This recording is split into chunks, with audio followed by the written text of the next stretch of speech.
Ici, je te propose un magnifique exercice de théorie des groupes finis. C'est l'injectivité du passage au produit. Autrement dit, si j'ai G et H qui sont des groupes finis, j'ai N, un autre groupe qui n'a rien à voir, alors le produit de G fois N est isomorphe au produit de H par N, si et seulement si H et G sont déjà isomorphes de base. Okay. Enfin, c'est un résultat qui m'avait choqué, mais il est très naturel et il est faux pour les groupes infinis. Par exemple, si je prends G qui est le groupe trivial et que je prends H égale Z sur 2Z, je prends N égale Z sur 2Z à la puissance N, le produit va être isomorphe. Donc c'est vrai que pour les groupes finis. Et en fait, la preuve passe par les morphismes. La première chose à montrer, c'est qu'on a que le cardinal des morphismes, je note ça homme, je fixe un groupe fini S.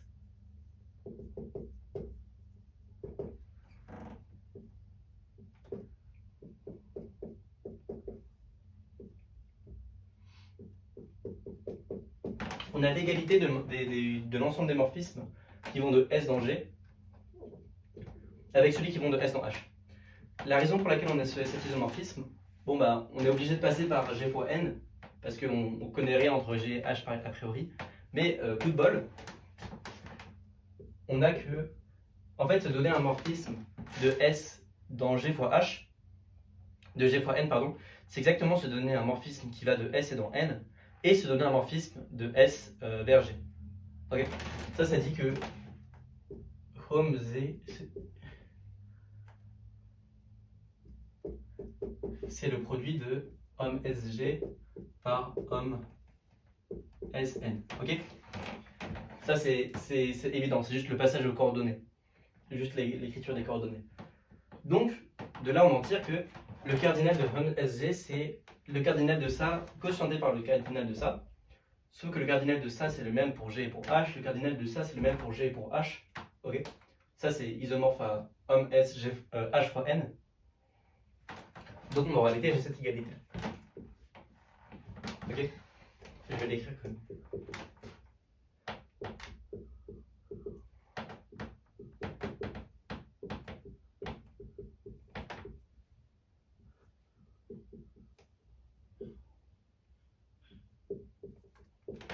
Et ça, c'est égal au cardinal des morphismes de S dans H fois N cette fois. Et donc, on trouve la formule pour homme de SH. Ok. Une fois qu'on a montré ça, le deuxième résultat plus surprenant, c'est que ça va rester vrai pour les injections. Donc, on a une correspondance entre les morphismes. Mais en fait, on a soit encore S uni que le cardinal des injections coïncide.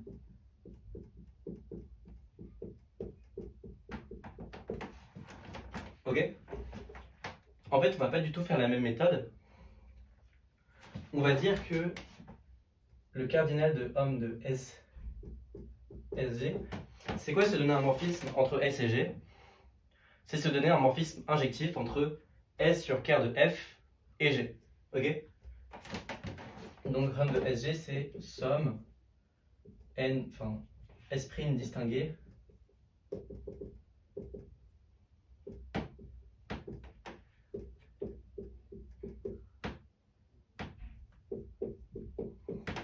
ok, un morphisme entre S et G. Si je regarde son noyau, pardon, c'est exactement se donner une injection de S quotientée par son noyau dans G. Ok. Là, la somme elle parcourt sur le noyau si on veut.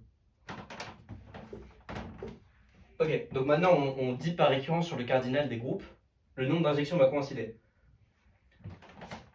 Et on a ce qu'on veut. Donc en particulier, ce que je veux dire, c'est qu'en particulier, 1 de SG, c'est égal à homme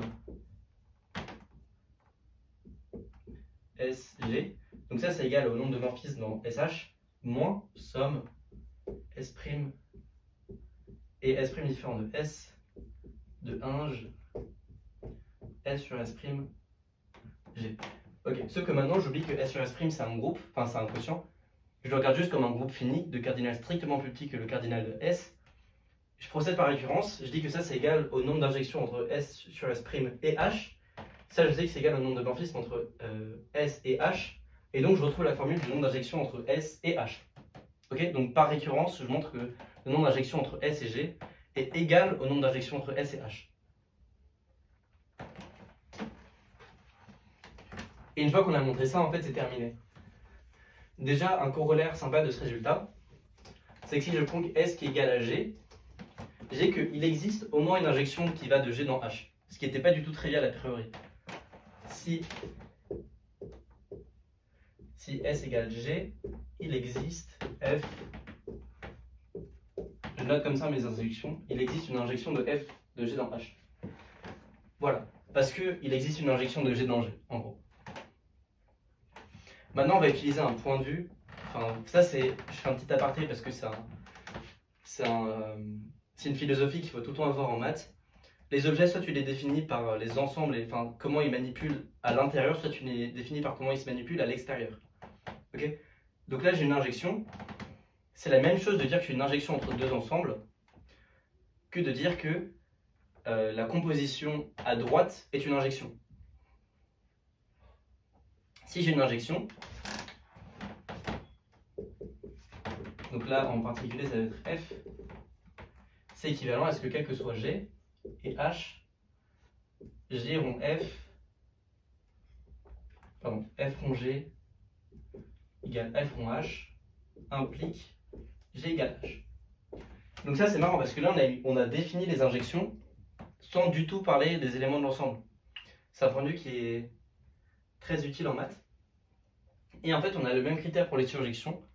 Je suis une surjection si et seulement si la composition à droite cette fois est une injection. Ok. Donc pourquoi c'est vrai ça? Je vais montrer que G égale H. Je prends X. J'ai que F de G de X égale F de H de X. Par injectivité de F, j'ai que G de X égale H de X. Okay. Si je compose à droite et que j'ai que G rond F égale H rond F et que F est surjective, alors G et H coïncident sur l'image de F, donc ils sont égaux. Voilà, donc ça c'est une caractérisation différente des injections.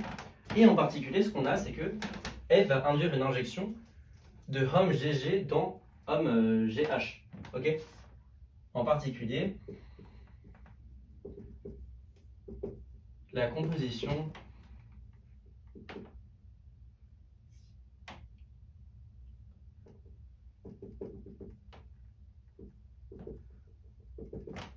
induit une injection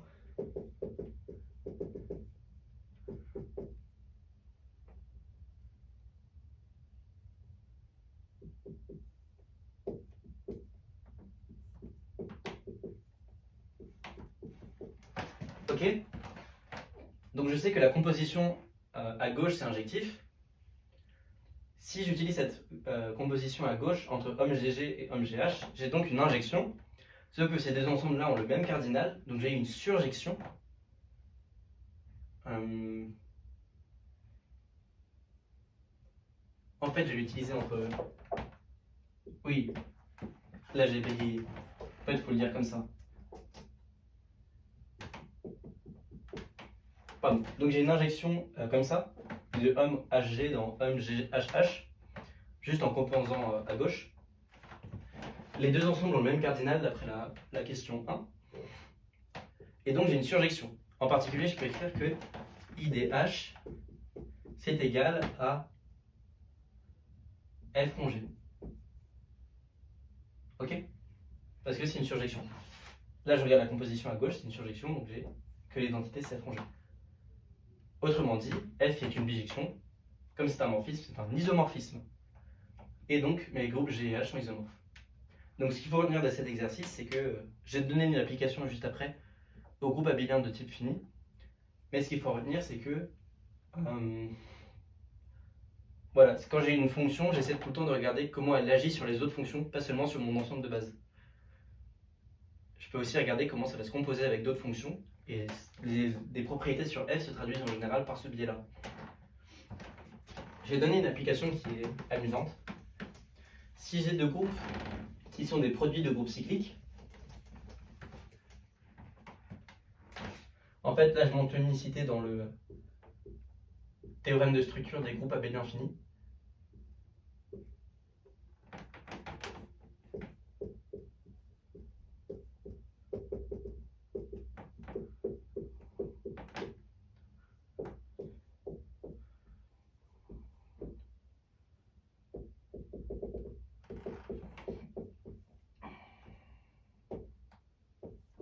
Ok. Donc rappel, le groupe de structure des groupes abéliens finis me dit que tout groupe abélien fini est isomorphe à un tel produit de groupe cyclique avec D1 qui divise D2 qui divise jusqu'à DR. Maintenant, si je suppose que j'ai un isomorphe, là on montre l'unicité, réciproquement, si j'ai deux décompositions différentes avec des facteurs qui se divisent les uns les autres, donc ici je suppose que j'ai D1' qui divise D2' qui divise jusqu'à DA'', alors R' égale R et les facteurs sont tous égaux. Donc comment on fait ça? Le fait que D1, que tous les facteurs ici divisent DR montre que l'exposant de ces deux groupes, c'est R et R'. Ok? C'est DR et DR'. Ce qui veut dire que tout élément de ce groupe-là élevé à la puissance DR vaut 0. Et réciproquement, enfin, tout élément de ce groupe-là élevé à la puissance DR' vaut 0. DR'. Ok. Je sais que l'exposant est égal, donc j'ai que DR est égal à DR'. Et donc là, j'utilise mon super théorème pour dire qu'en fait, la question se ramène à DR-1 et DR'-1. Et si j'itère ça, je vois directement que R est égal à R' et que les facteurs sont égaux. Donc en utilisant mon théorème, on a gratuitement l'unicité dans le théorème de structure des groupes abéliens finis.